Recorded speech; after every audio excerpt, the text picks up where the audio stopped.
حضور فرماتے ہیں ہمارا دیہاتی ہے، ہم اس کے شہری ہیں۔ اب اس نے دیکھا حضور کی بارگاہ میں کئی لوگ تحفے لے کے آتے ہیں، اور نبی پاک تحفہ قبول فرماتے تھے، اور بلکہ فرماتے تھے دیا بھی کرو لیا بھی کرو، محبت میں اضافہ کرے گا، محبت میں اضافہ کرے گا۔ بہت سارے صحابہ تحائف لاتے، وہ غریب آدمی تھا، دل بڑا کرتا تھا۔ انہوں نے پتہ کیا کرنا شروع کیا، ادھار چیزیں خریدتے دکانداروں سے، کہتے یا رسول اللہ صدقہ نہیں تحفہ ہے۔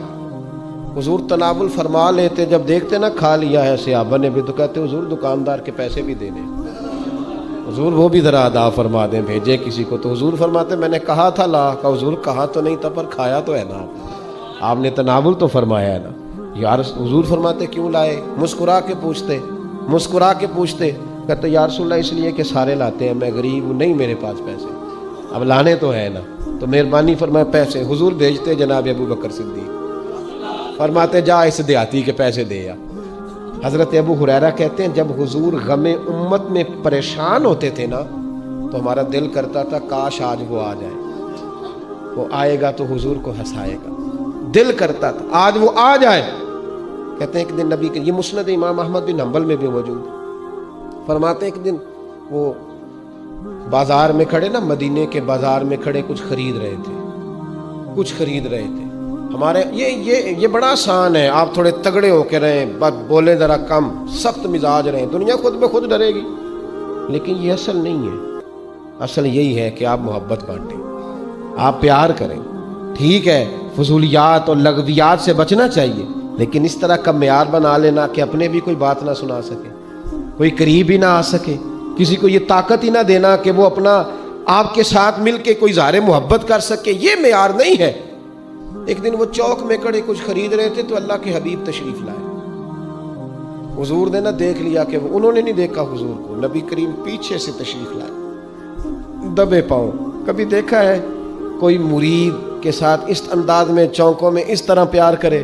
محبوب پیچھے سے آئے اور آنکھوں پہ ہاتھ رکھ دیا، فرمایا بوجھ بھلا میں کون ہوں، بتا بھلا میں کون ہوں، بول۔ حضرت ابو ہریرہ کہتے ہیں انہوں نے نا اپنی کمر پیچھے کی اور حضور کے علم نشرہ کے سینے سے رگڑنے لگے، عرض کرنے لگے یا رسول اللہ آپ تو 7ویں گلی سے گزرے تو پتہ چل جاتا ہے میرے حبیب گزر رہے ہیں۔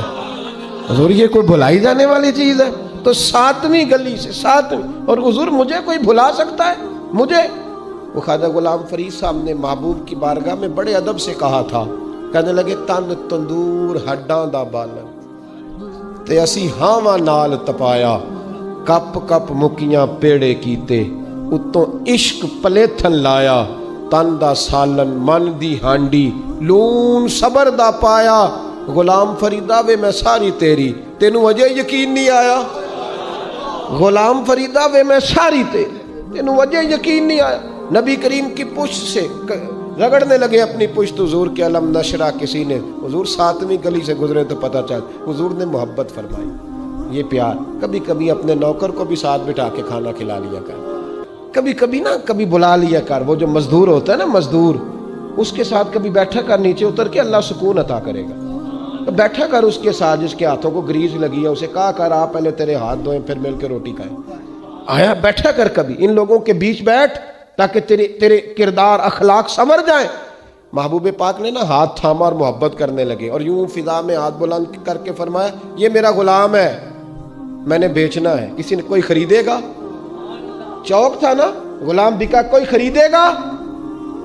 پہلے محفل میں ہنسی تھی، خوبصورتی تھی، جب کہا نا کوئی خریدے گا تو محفل میں درد آ گیا، سوز آ گیا، صحابی نے رونا شروع کر دیا۔ محبوب نے فرمایا دیوانے روتے کیوں ہو؟ عرض کی حضور نہ رنگ ہے نہ روپ ہے، نام تک نہیں لکھنا آتا، میری کیا قیمت ہے، کون خریدے گا؟ جب ان کی آنکھوں میں آنسو آئے تو حضور بھی روئے، ان کا سینے کے ساتھ سینہ ملایا، اور محبوب فرمانے لگے رونا بند کر، جسے میں بیچوں وہ اللہ کی نظر میں بڑا قیمتی ہوا کرتا ہے، اللہ کی نظر میں بڑا قیمتی ہوتا ہے، بند کر رونا۔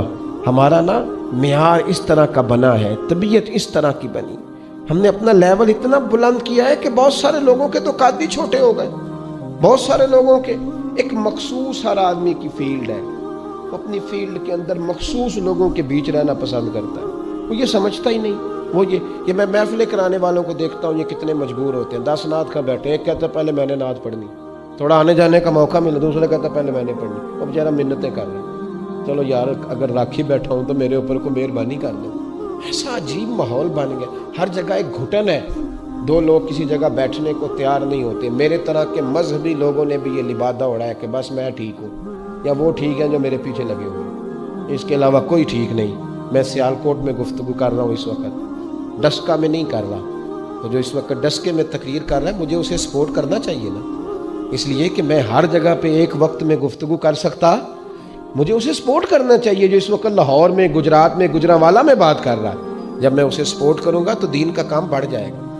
مجھے اپنی حیثیت کا تعین کر لینا چاہیے کہ میری اتنی ہی حیثیت تھی کہ میں اس وقت یہاں آ سکتا تھا، میں ہر جگہ جا سکتا۔ تھوڑا تھوڑا پیار کریں۔ ہماری اس طبیعت نے ہمارے ماحول میں گھٹن، جب تقریر ہوتی ہے تو لوگ کہتے ہیں سارے سیاستدان برے، سارے مولوی برے، سارے پیر برے، سب تاجر دو نمبری کر کے آگے آئے، بیوروکریٹس کرپٹ ہیں، سب غلط ہے، اسٹیبلشمنٹ غلط ہے، عوام بس چھوڑیں جی، یہ عوام یہ نہیں صحیح ہو سکتی۔ اس نے نا پوری دنیا میں پاکستان کا یہ ماحول بنایا کہ یہ سارے غلط ہیں، ان میں کوئی بھی ٹھیک نہیں۔ تو میں کہا کرتا ہوں نہیں یار تم غلط کہہ رہے ہو، ہیں غلطیاں اس میں شک نہیں، پر حضور علیہ السلام نے فرمایا میری امت کبھی گمراہی پر جمع نہیں ہوگی، یہ کبھی ساری گمراہ ہو سکتی ہیں، کچھ لوگ اس میں غلط لیکن سارے غلط ہو سکتے۔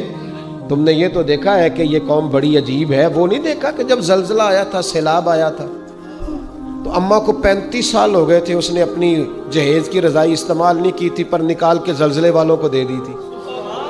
وہ دور لوگ بھول گئے کہ جب سیلاب آیا تھا تو بچیوں کے جہیز بنے پڑے تھے، تو انہوں نے کہا نہیں ہم 3 کپڑوں میں چلی جائیں گے، یہ ان کو دے دو جن کے گھر سارے ٹوٹ گئے، ان کو دے دو، ان کے حوالے کر دو۔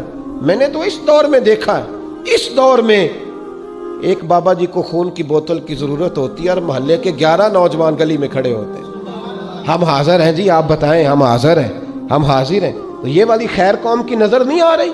ہماری طبیعتوں کی گھٹن نے اس طرح کا ماحول بنایا کہ فقط میں ٹھیک، فقط میں۔ حضرت باجدید بستامی رحمت اللہ تعالی علیہ اکثر کسی سادے آدمی کو کہتے تو میرے لیے دعا کر یار، دعا کر، دعا۔ تم کہتے حضور میں دعا کروں؟ فرمانے لگے یار میں پڑھا لکھا ہو کے پورا عمل نہیں کرتا، تجھے تو زیادہ پتہ ہی نہیں، مجھے لگتا ہے تیری جلدی قبول ہو جائے گی۔ حضرت معروف کرخی رحمت اللہ تعالیٰ علیہ کے پاس بغداد میں لوگ آئے، کہا بابا جی دعا کریں، صوفیاء کو ضرور پڑھا کریں، یہ لوگ طبیعتیں ٹھنڈی کر دیتے ہیں، کہا دعا کریں بابا جی بارش نہیں ہو رہی۔ تو حضرت معروف کرخی رحمت اللہ علیہ فرمانے لگے یہ جو میرے سامنے کریانے کی دکان والا نا، اس سے دعا کراؤ بارش ہو جائے گی۔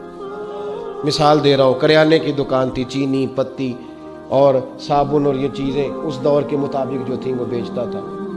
لوگ اب حکم ہوتا تھا بزرگوں کا، وہ کریانے والے کے پاس گئے، کہنے لگے دعا کر یار بارش ہو جائے۔ کہنے لگا مجھے تو لفظ بھی سیدھے نہیں ادا کرنے، جاؤ حضرت معروف کرخی کی خانقاہ ہے سامنے، ان سے دعا کراؤ۔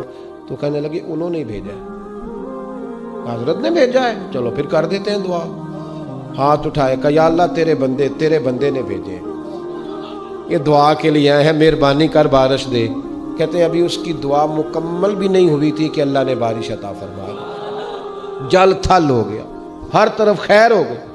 کچھ لوگ تو گھروں کو چلے گئے کہ دعا مقبول ہو گئی۔ جو صاحب نظر تھے وہ حضرت معروف کرخی کے پاس آئے، کہنے لگے حضور یہ دکان والا ہمارا محلے دار ہے، یہیں رہتا ہے، کوئی اضافی نیکی نہیں کرتا، 5 نمازیں شریعت کی پابندی روٹین میں جو لوگ کرتے ہیں، کیا رات کو تہجد پڑھنے آتا ہے مسجد میں؟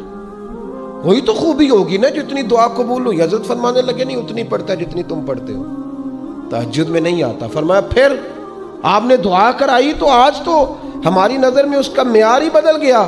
تو حضرت معروف کرخی فرمانے لگے کام اتنا ہی کرتا ہے جو تم کرتے ہو، فرائض ہی ادا کرتا ہے، واجبات اور سنت موقدہ ہی ادا کرتا ہے، لیکن 30 سال ہو گئے میرے سامنے دکان کرتا ہے، میں نے جب بھی دیکھا ہے سودا پورا تولتے دیکھا ہے۔ تو جو 30 سال اپنے رب کی نافرمانی نہ کرے، وہ جب ہاتھ اٹھاتا ہے تو اللہ بھی اس کے خالی نہیں لوٹایا کرتا۔ 30 سال ہو گئے سودا پورا تولتا ہے، تو یہ کیسے ہو سکتا ہے؟ اس کی دعائیں رد ہو جائیں۔ تھوڑا سا اپنے ماحول میں خیر والا مزاج پیدا کریں، تھوڑا سا دوسرے کو سننے کا موقع بنائیں، تھوڑی سی طبیعت لگائیں، دیکھیں میں کسی کے کتنا کام آ سکتا ہوں۔ یہ تو میں روز کہتا ہوں کہ فلاں غلط ہو گیا ہے، پر یہ بھی تو بتا رہا میں کتنا صحیح ہوں، میں نے کس حد تک کوئی کام کیا ہے، کیا کر رہا ہے۔